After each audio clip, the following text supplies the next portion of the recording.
Every time we get a new ban list, there's a flood of videos trying to predict whatever the best decks of the next format will be.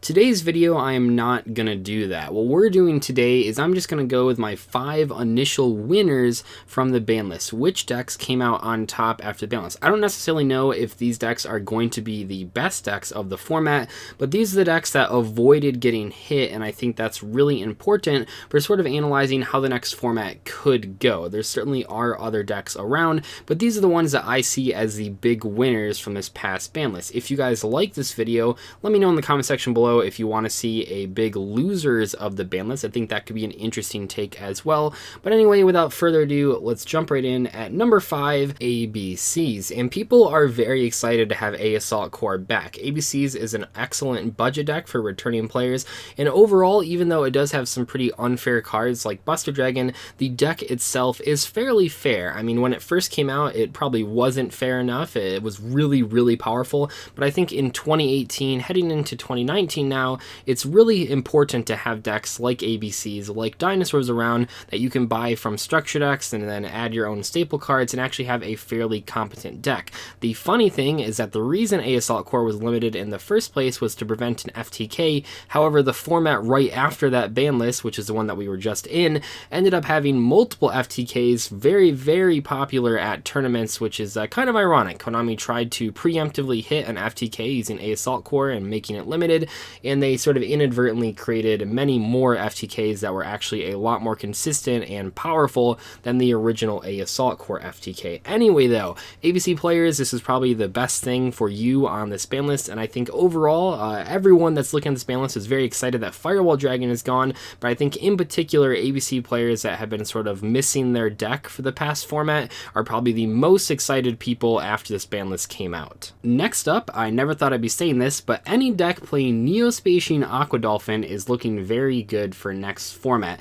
I never in a million years would have thought that that was something that I would say. I mean, who would have guessed that Aqua Dolphin, a card that never saw competitive play, would not only be good for events like the WCQ, but also continue to be good through the next year in 2 formats. It is absolutely mind-boggling that Aqua Dolphin is really good right now, but it is, and it still will be. Even without Firewall Dragon, these sort of warrior decks have access to Summon Sorceress and Isolde and Gumblar Dragon, and Aqua Dolphin is sort of at the heart of all those combos. It lets you rip cards out of your opponent's hand, it gives you tons of information of what they have to counter your boards, and more importantly, next week we are getting Neospace Connector in the Soul Fusion Special Edition, which summons Aqua Dolphin for free and lets you make Isolde off of a normal summon. It's pretty darn crazy, and I think it would be we'd be hard pressed to not find an Aqua Dolphin deck somewhere along in the next format.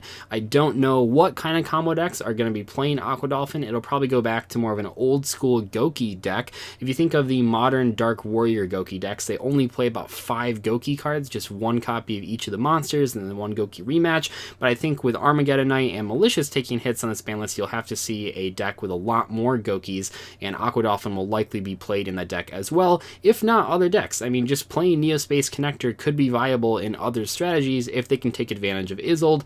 We'll have to wait and see, but I think at the end of the day, what really matters is that Aqua Dolphin is still a good card, multiple formats after the decks that it's being played in have been hit. I mean, Gokis and Dark Warriors, the decks that Aqua Dolphin was seen playing, have now both been hit on the ban list, and yet Aqua Dolphin is still likely going to see tons of play. It's pretty crazy out here in 2018, where Neospatians are very powerful. At number 3, we have a deck that I'm obviously very biased towards because I've played it for the last 8 months, and that's Altergeist. Yeah, Altergeist did not get hit on this ban list at all, and I think a lot of players, including myself, didn't really think any actual Altergeist cards would make it on the ban list. Even though they are a good deck, they're only topping like once or twice every single YCS, which is nowhere near any other deck out there that is consistently topping. Things like Sky Strikers and Gokis and Dark Warriors and Thunder Dragons are all getting like 4+ tops every single event, with some decks like Sky Strikers and Dark Warriors having like almost 10 tops per event, so Altergeist just sneaking in at 1 or 2 tops is not really enough to actually warrant hitting them on the ban list.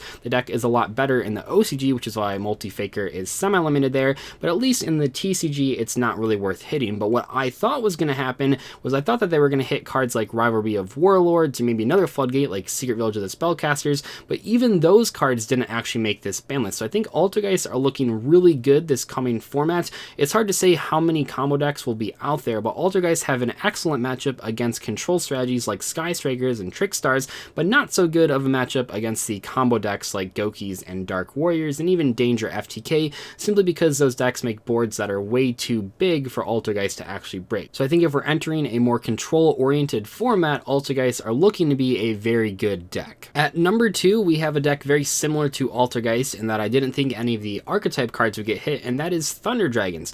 Thunder Dragons have pretty much been the best anti-meta deck of the past format, having a very strong matchup against Sky Strikers, and they get even better with this ban list. Not only are the big combo decks like Goki and FTK gone from the format, so Thunder Dragons actually get a chance to play a turn, but also none of the Thunder Dragons support cards like Gold Sarcophagus or Brilliant Fusion or Instant Fusion got hit on this last ban list. More importantly though, Sky Strikers are likely going to be the most popular deck going forward, sort of spoiler alert for the number 1 spot on this list, and I think that anytime a deck like Sky Strikers, where it has tons of small monsters that just want to search, Thunder Dragons are going to be very powerful, because Thunder Dragons really rely on Thunder Dragon Colossus being a good card. The better Colossus is in a format, the better Thunder Dragons are in a format. Not that that's the only thing that they can do, but it's the only thing that matters turn 1. So with Sky Strikers being extremely popular going forward, sort of a spoiler alert for the number 1 spot on this list, I think that Thunder Dragons only get better in this next format. It'll be something very similar to YCS Niagara Falls, where we saw tons of Thunder Dragons topping, and that's because Sky Strikers was so popular at that event. We didn't have as many Dark Warrior decks or Danger FTK decks, so Thunder Dragon Colossus could actually just wreak havoc on the format. That means that Thunder Dragons are going to be a lot more sided for, though, cards like Wing Dragon of Raw Sphere Mode and Forbidden I can't pronounce the card at all.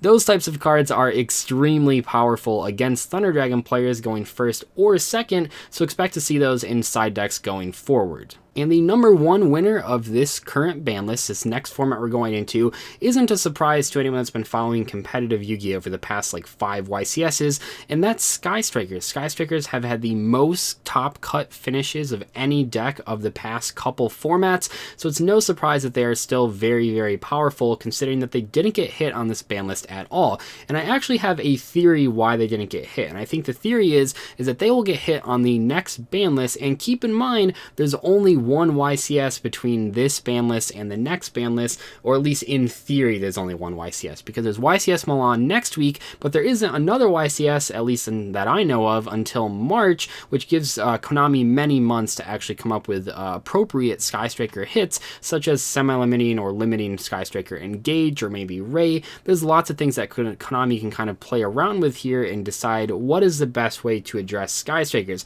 But I think the main goal, if not the only goal of this past ban list, was to correct the Firewall Dragon mistake by hitting cards that were played in Firewall Dragon decks like Malicious and Armageddon Knight, but also by banning Firewall Dragon directly. I think that they were mostly not focused on the other decks of the format, like Sky Strikers, like Thunder Dragons, like Altergeist, like a whole bunch of other decks. I think that this was the Firewall Dragon ban list for all intents and purposes. Anyway though, hopefully you guys enjoyed today's discussion video. I think that there are tons of viable decks going forward. I think it's a little strange that Sky Strikers didn't get touched at all. I mean, they currently are the most popular and sort of consistent deck out there, despite the fact that Sky Strikers do not create crazy boards. They definitely have a lot of momentum after that first turn.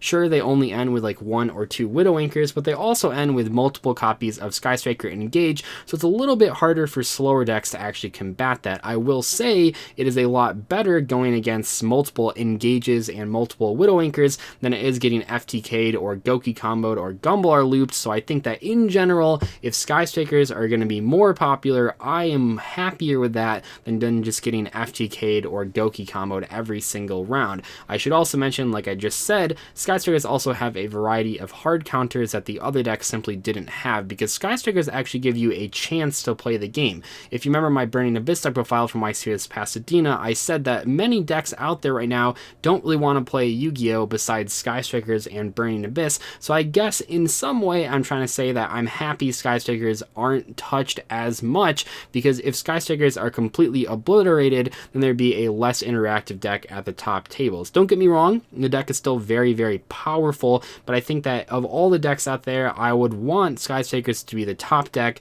more so than anything else, especially compared to things like FTK decks or Goki decks or Dark Warrior decks. Pretty much any deck using Firewall is more degenerate than something that's in Sky Strikers. I'll see you guys later though. Thank you so much for watching. Goodbye.